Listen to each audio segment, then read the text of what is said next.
ശ്രീനാരായണ ഗുരുസ്വാമികളുടെ ജീവചരിത്രം അധ്യായം മതപരിഷ്കാരം ഭാഗം 4. നാരായണ ഗുരുസ്വാമികൾ മറ്റുള്ളവരെ ഉപദേശിക്കുന്നതിന് അനുസരിച്ച് തന്നെയാണ് അവിടുന്ന് പ്രവർത്തിക്കാറുള്ളതെന്നതിന് ഒരു ദൃഷ്ടാന്തം ശിവഗിരിയാണ്. അതിൻ്റെ ഒരു വർണ്ണനം 15 കൊല്ലം മുമ്പ് ശ്രീമാൻ പറവൂർ KC കേശവൻ മിതവാദി മാസികയിൽ എഴുതിയത് താഴെ പകർത്തിയെഴുതുന്നു. മേലെഴുതിയ സംഭാഷണത്തിലടങ്ങിയ ഉപദേശവും ശിവഗിരിയുടെ സ്ഥിതിയും എത്രമേൽ യോജിച്ചിരിക്കുന്നു എന്ന് നോക്കുക. കൊല്ലത്തുനിന്ന് വള്ളം വഴി പുറപ്പെട്ടാൽ സുമാർ 5 മണിക്കൂർ കൊണ്ട് വർക്കല വലിയ തുരപ്പിന് സമീപം ചെല്ലാവുന്നതാണ്. വർക്കല നിന്ന് 1.5 മൈൽ വടക്ക് കാണുന്ന നടയറ പാലം മുതൽ വലിയ തുരപ്പ് വരെ ഹൃദ്യവും നയനാനന്ദകരവുമായ പന്നച്ചെടി ആറ്റിൻ്റെ ഇരുഭാഗത്തും തഴച്ച് വളർന്നു പടർന്നു കിടപ്പുണ്ട്. വലിയ തുരപ്പിന് 1/2 ഫർലോങ് വടക്കുവശത്തായി ആറ്റോരത്തിൽ ഒരു കടവും ചുമർ കെട്ടിത്തിരിച്ചിരിക്കുന്ന ഒരു കുളിപ്പുരയും കാണുന്നുണ്ട്.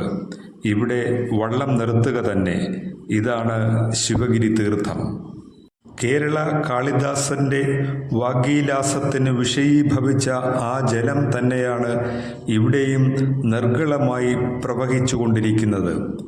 കുളിപ്പുരയുടെ തെക്ക് ഭാഗത്ത് കൽപ്പടിയിൽ കൂടി മേലോട്ടുള്ള വഴിയിൽ കൂടി മുമ്പോട്ട് 100 അടി നടന്നാൽ കാണുന്ന കാഴ്ച ബഹുവിശേഷമാണ്.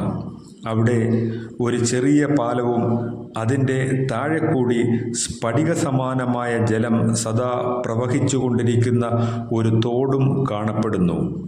പാലത്തിൻ്റെ മുകളിൽ നിന്ന് പൂർവഭാഗത്തേക്ക് നോക്കിയാൽ കാണുന്ന കുന്നിൻ ചരിവും ക്ഷേത്രങ്ങളും വിദ്യാലയവും വൈദിക മഠവും മറ്റുമാണ് ശിവഗിരി എന്ന പേരിനാൽ പ്രസിദ്ധമായിരിക്കുന്ന പുണ്യസ്ഥലം.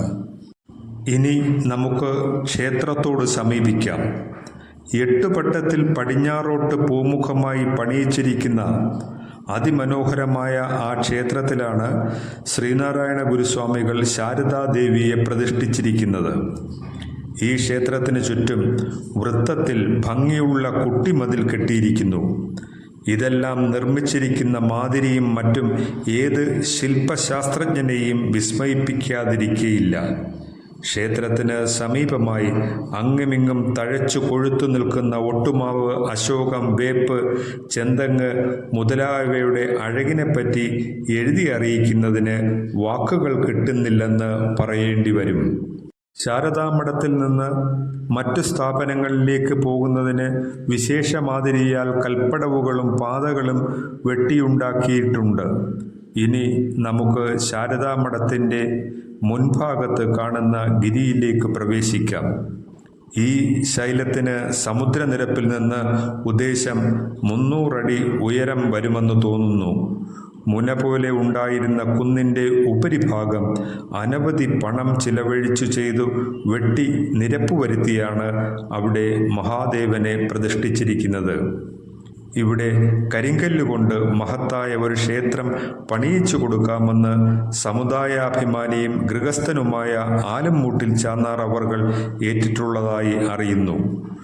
കുന്നിൻ്റെ അടിവാരത്ത് ക്ഷേത്രം വകയായി കുറേ നിലം കിടപ്പുണ്ട്. ഇത് സമുദായ സ്നേഹിയായ ഒരു മാന്യൻ്റെ പാരിതോഷികമാണ് പോൽ. ഇതിൻ്റെ കരയിൽ ഗിരിയോട് സമീപിച്ച് ഒരു വലിയ ഊട്ടുപുരയും വിശ്രമ മന്ദിരങ്ങളും മറ്റും സ്ഥിതി ചെയ്യുന്നു. ഇവിടെ എപ്പോഴും മന്ദമാരുതൻ തൻ്റെ പ്രവൃത്തി നിർവിഘ്നം നടത്തിക്കൊണ്ടിരിക്കുന്നു. അതിവിസ്തൃതമായ ഒരു മൈതാനം ശിവഗിരിയുടെ വടക്കുവശത്തായി കാണുന്ന കുന്നിൻ്റെ മുകളിൽ കിടക്കുന്നു. ബോർഡിംഗ് സ്കൂൾ സ്ഥാപിക്കുവാൻ നിശ്ചയിച്ചിരിക്കുന്ന സ്ഥലം ഇവിടെയാണ്. ഏകദേശം 10,000 ഉറുപ്പികയിൽ കുറയാതെ ശിവഗിരിയിലെ എടുപ്പുകൾക്ക് ചെലവ് വന്നിരിക്കുമെന്ന് തോന്നുന്നു. ഇതിനു പുറമെ നിരത്തുകൾ, പാലം, തീർത്ഥം മുതലായവ നിർമ്മിക്കുന്നതിനും അനവധി ദ്രവ്യം വ്യയം ചെയ്തിട്ടുണ്ട്. ക്ഷേത്രത്തെ സംബന്ധിച്ച സ്ഥലങ്ങളെല്ലാം വളരെ വെടിപ്പ് വരുത്തി വച്ചിരിക്കുന്നു. മാലിന്യം എങ്ങും ഉണ്ടായിരിക്കേയില്ല. ഈ വിഷയത്തിൽ ക്ഷേത്ര ഭാരവാഹികൾ വളരെ ശ്രദ്ധിക്കുന്നു. ശിവഗിരിയോട് ചേർന്ന് ഒരു സംസ്കൃത വിദ്യാലയം സ്ഥാപിച്ചിട്ടുണ്ട്. ഇതിൽ 30-ൽ പരം വിദ്യാർത്ഥികൾ പഠിച്ചു വരുന്നു. 2-3 മുഹമ്മദീയ വിദ്യാർത്ഥികൾ ഇവിടെ രഘുവംശം, മാഘം മുതലായ മഹാകാവ്യങ്ങൾ പഠിക്കുന്നുണ്ട്. ഇന്ന് ഈഴവരിലുള്ള അനേകം യോഗ്യന്മാരുടെ ഗുരുവായ മണമ്പൂർ ഗോവിന്ദനാശാൻ അവർകളാണ് പ്രസ്തുത വിദ്യാലയത്തിലെ പ്രധാന അധ്യാപകൻ. ശിവഗിരിയിൽ ദിവസം തോറും സ്വജനങ്ങൾ നാനാ ദിക്കുകളിൽ നിന്നും വന്നുകൊണ്ടിരിക്കുന്നു. മറ്റു സമുദായക്കാരുടെ ക്ഷേത്രങ്ങളിലെ പോലെ ഇന്നിന്ന ജാതികൾക്ക് മാത്രമേ ക്ഷേത്രസന്നിധിയിൽ വന്ന് ദർശനം ചെയ്യാവൂ എന്ന് ക്ലിപ്തപ്പെടുത്തിയിട്ടില്ല. ഇവിടെ ജാതിയല്ല, ശുചിത്വമാണ് നോക്കുന്നത്. നോക്കത്താ സ്ഥലത്ത് കിടന്ന് ക്ഷേത്ര ദർശനം ചെയ്തും കൈക്കൂലി കൊടുത്ത് ഈശ്വരപ്രസാദം വാങ്ങിയും വളരെ കാലം കഴിച്ചുകൂട്ടിക്കൊണ്ടിരുന്ന നമ്മുടെ കൂട്ടരുടെ നന്മയെ ഉദ്ദേശിച്ച് അവതാര പുരുഷനായ സ്വാമി ഇപ്രകാരമെല്ലാം ചെയ്തിരിക്കുന്നത് നമ്മുടെ ജന്മാന്തര സുകൃതത്തിൻ്റെ ഫലമാണെന്ന് വേണം പറയുവാൻ. ക്ഷേത്രത്തിൽ തൊഴാൻ ചെല്ലുന്നവരുടെ ആവശ്യങ്ങളെ നിർവിഘ്നം നിർവഹിക്കുന്നതിനു വേണ്ടി സദാ സന്നദ്ധന്മാരായി ബ്രഹ്മചാരികളായ കുറേ ചെറുപ്പക്കാർ നിൽക്കുന്നുണ്ട്. ലഘുഭക്ഷണവും ആഹാരവും മറ്റും കഴിക്കുന്നതിനു വേണ്ട ഏർപ്പാടുകൾ അവിടെ ഭംഗിയായിട്ട് ചെയ്തിട്ടുണ്ട്.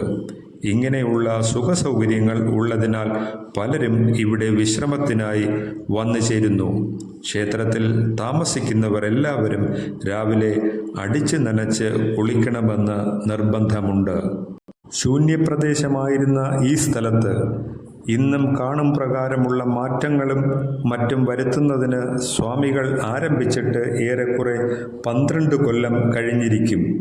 ഈ ചുരുങ്ങിയ കാലത്തിനിടയിൽ ഈ പ്രദേശത്തുണ്ടായിട്ടുള്ള മാഹാത്മ്യവും പ്രശസ്തിയും എത്രമാത്രമാണെന്ന് പറഞ്ഞറിയിക്കാൻ പ്രയാസം. ഇത് 15 കൊല്ലം മുമ്പ് എഴുതിയതാണെന്ന് പറഞ്ഞുവല്ലോ. ഇപ്പോൾ ശിവഗിരിയിൽ പല പരിഷ്കാരങ്ങളും ഉണ്ടായിരിക്കുന്നു. അവയിൽ മുഖ്യമായത് അതിവിശേഷമായ ഒരു ഇംഗ്ലീഷ് സ്കൂളാണ്. ഇങ്ങനെ കുട്ടികൾക്ക് വിദ്യാഭ്യാസത്തിനും വിദ്വാൻമാർക്ക് പ്രസംഗത്തിനും വിദ്യാർത്ഥികൾക്ക് വായനശാലയ്ക്കും അതിഥികൾക്ക് വിശ്രമത്തിനും സർവർക്കും പ്രകൃതി നൽകുന്ന ആനന്ദം അനുഭവിക്കുവാനും സൗകര്യമുണ്ടാകത്തക്ക ഏർപ്പാടുകളോടുകൂടിയ ഈശ്വരാരാധനയ്ക്കുള്ള സ്ഥലമായിരിക്കണം ക്ഷേത്രമെന്നാണ് സ്വാമികളുടെ ഉദ്ദേശമെന്ന് ഇതിൽ നിന്ന് വ്യക്തമാണല്ലോ. തൃപ്പാദങ്ങൾ ഇനിയും ഒരുപടി മുമ്പോട്ട് പോകുന്നതിനെ നോക്കുക. ശാരദാ പ്രതിഷ്ഠ കഴിഞ്ഞതിൻ്റെ 2-ാം ദിവസം സ്വാമികൾ നാരായണനാശാൻ എന്നൊരു ശിഷ്യനെ മാത്രം ഒന്നിച്ചുകൂട്ടി ശിവഗിരിയിൽ നിന്നിറങ്ങി കാർത്തികപ്പള്ളിയിൽ ഒരു ഭക്തൻ്റെ ഗൃഹത്തിൽ ചെന്ന് കയറിയെന്നും അവിടെ വച്ച് സ്വാമികളും ആ ഭക്തനും തമ്മിൽ താഴെ കാണും പ്രകാരം സംഭാഷണം നടന്നുവെന്നും ധർമ്മം പത്രം രേഖപ്പെടുത്തി കാണുന്നു. ഗൃഹസ്ഥൻ: സ്വാമി ഇപ്പോൾ ഇങ്ങനെ പെട്ടെന്ന് എഴുന്നള്ളുവാൻ കാരണമെന്താണാവോ? സ്വാമി: അവിടെയെല്ലാം അവരെ ഏൽപ്പിച്ചു കഴിഞ്ഞുവല്ലോ, ഇനി അവർ നോക്കിക്കൊള്ളും. നമുക്ക് ഇരിക്കാൻ ഒരു സ്ഥലം വേണം. ഗൃഹനാഥൻ: സ്വാമിയുടെ ഇഷ്ടം പോലെ എവിടെയെങ്കിലും ആവാം, അതിനൊരു പ്രയാസവുമില്ല സ്വാമി. ആലുവ കൊള്ളാം. ഗൃഹസ്ഥൻ: പണം വേണമല്ലോ, വസ്തു നല്ല വില കൊടുത്ത് തന്നെ വാങ്ങേണ്ടി വരും. സ്വാമി: പണമല്ലയോ ലോകം മുഴുവൻ കിടക്കുന്നത്, അതിനെന്താ പ്രയാസം? വസ്തു എഴുതി വാങ്ങാൻ ആളില്ലാത്ത പ്രയാസമേ ഉള്ളൂ.